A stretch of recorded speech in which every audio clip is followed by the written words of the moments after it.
Hello বন্ধুরা, Shilpa's travel and cooking ব্লগে তোমাদেরকে স্বাগত জানাই। মুড়ি ঘন্ট আমরা সবাই খাই, কিন্তু তার মধ্যে একটা অন্যরকম মশলা যোগ করে তার স্বাদ কীভাবে বাড়িয়ে তুলবে, চলো তাহলে সেই রেসিপিটাই আমরা দেখে নিই। প্রথমেই কাতলা মাছের মাথা এভাবে টুকরো করে তাতে নুন আর হলুদ দিয়ে মাখিয়ে রেখে দিতে হবে। তারপরে এখানে আলু, টমেটো আর পেঁয়াজ ডুমো ডুমো করে কেটে নিতে হবে। আর এখানে নিয়ে নিতে হবে পেঁয়াজ, আদা, রসুনের পেস্ট আর গোটা গরম মশলা। এখানে আমি একটা ভাজা মশলা তৈরি করে নিয়েছি। আর নিয়েছি 1.5 কাপ মতন গোবিন্দভোগ চাল, ভালোভাবে ধুয়ে সেটাকে জল ঝরিয়ে রেখে দিয়েছি। এবার একটি লোহার কড়াইতে সামান্য একটু সাদা তেল দিয়ে তার মধ্যে নুন আর হলুদ দিয়ে মাখিয়ে রাখা মাছের মাথাগুলোকে ভেজে নিতে হবে। এবং অন্যদিকে আর একটা কড়াইতে 2 টেবিল স্পুন মতন সাদা তেল আর 1 টেবিল স্পুন মতন ঘি নিয়ে নিয়েছি। তেল আর ঘি ভালোভাবে গরম হয়ে গেলে তার মধ্যে ডুমো করে কেটে রাখা আলুগুলোকে দিয়ে দিতে হবে।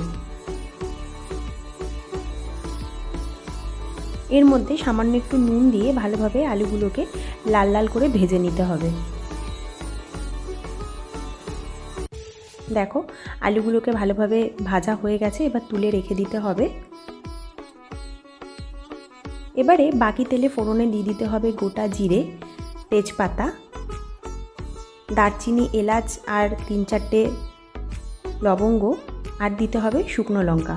ভালোভাবে গোটা মশলাগুলোকে ভেজে নিয়ে তার মধ্যে এখানে দিয়ে দিতে হবে ডুমো করে কেটে রাখা পেঁয়াজটাকে ভালোভাবে কিছুক্ষণ ভেজে নিতে হবে।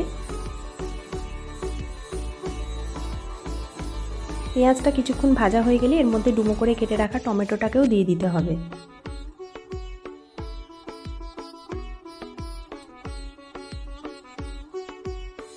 অন্যদিকে কাতলা মাছের মাথাটা ভালোভাবে ভাজা হয়ে গেছে, এবার তুলে রেখে দিতে হবে।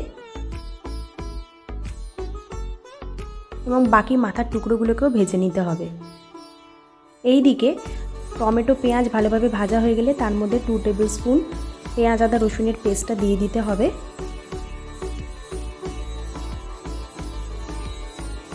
এর মধ্যে এবারে একে একে দিয়ে দিতে হবে পরিমাণ মতন হলুদ, ঝালের জন্য শুকনো লঙ্কা গুঁড়ো, 1 টিস্পুন ধনে গুঁড়ো, 1 টিস্পুন জিরে গুঁড়ো, আর দিতে হবে ভাজা মশলা। আমি এখানে ভাজা মশলার মধ্যে গোটা ধনে, গোটা জিরে, 4-5টা ছোটো এলাচ আর তেজপাতা ভালোভাবে শুকনো কড়াইতে নেড়ে চেড়ে মিক্সিতে গুঁড়িয়ে নিয়েছি। এই মশলাটাই কিন্তু এই রান্নায় অন্যরকম স্বাদ যোগ করবে। এবারে মশলাটার মধ্যে ভালোভাবে পরিমাণ মতন লবণ দিয়ে আরও কিছুক্ষণ কষিয়ে নিতে হবে। সামান্য একটু জল দিয়ে দিতে হবে মশলায়, যাতে তলায় না ধরে যায়। দেখো, বেশ কিছুক্ষণ কষানোর পরে মশলাটা থেকে তেল ছাড়তে শুরু করেছে। এবারে এর মধ্যে ভেজে রাখা কাতলা মাছের মাথার টুকরোগুলোকে একে একে দিয়ে দিতে হবে। মাথাটা দিয়ে ভালোভাবে মশলাটার সাথে নাড়িয়ে চাড়িয়ে মিশিয়ে নিতে হবে।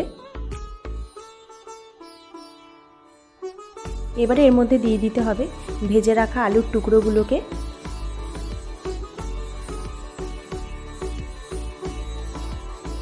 এরপরে জল ঝরানো গোবিন্দভোগ চালটাকেও এর মধ্যে দিয়ে দিতে হবে।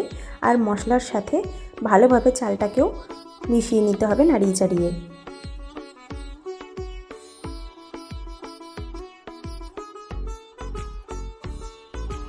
দেখতেই পাচ্ছ ভালোভাবে মেশানো হয়ে গেছে।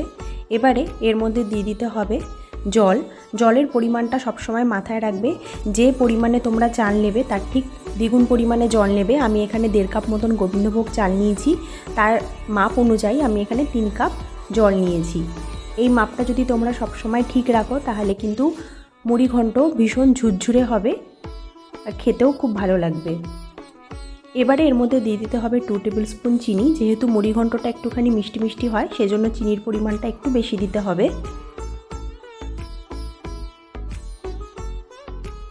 এবারে গ্যাসের ফ্লেম হাই রেখে 5 মিনিটের মতন ফুটতে দিতে হবে। দেখো, 5 মিনিট পরে ঢাকাটা খুললে ভালোভাবে এটা ফুটে এসছে, জলটাও অনেকটা কমে গেছে। ভালোভাবে আরও কিছুক্ষণ নাড়াচাড়া করে নিতে হবে। এরপরে বাকি ভাজা মশলার যে গুঁড়োটা আছে সেটাও দিয়ে দিতে হবে। এখানে প্রায় 2 টেবিল স্পুন মতন আমি ভাজা মশলার গুঁড়োটা দিয়েছি। ভাজা মশলাটা দিয়ে ভালোভাবে আরও কিছুক্ষণ নাড়িয়ে চাড়িয়ে নিতে হবে। এবারে ঢাকা দিয়ে আরও 5 মিনিট মতন ফুটাতে দিতে হবে। দেখো, 5 মিনিট পরে ঢাকা খুললেই দেখা যাবে জলটা পুরোই শুকিয়ে এসছে। আর মুড়ি ঘন্টটাও দেখো অনেকটাই ঝুরঝুরে হয়ে এসছে, এটা আরও ঝুরঝুরে হয়ে যাবে।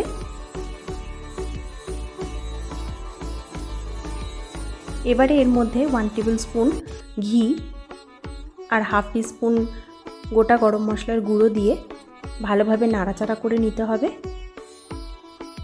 এরপরে গ্যাসের ফ্লেম অফ করে আরও মিনিট 2 মতো ঢাকা দিয়ে রেখে দিতে হবে। মিনিট 2 পর ঢাকা খুলে গরম গরম পরিবেশন করো। ভালো লাগলে অবশ্যই আমাকে জানাও। একবারটি এই ভাজা মশলা দিয়ে মুড়ি ঘন্ট তোমরা বানাও, কথা দিচ্ছি এর স্বাদ তোমরা ভুলতে পারবে না, ভীষণ ভালো হয় খেতে। বাড়িতে বানাও, আমাকে অবশ্যই কমেন্টে জানাতে ভুলবে না যে তোমাদের কেমন লেগেছে। ভালো লাগলে অবশ্যই আমার চ্যানেলটিকে লাইক, সাবস্ক্রাইব আর সেই সঙ্গে শেয়ার করে দেবে। দেখা হবে খুব শিগগিরই পরের একটি কুকিং ব্লগ নিয়ে।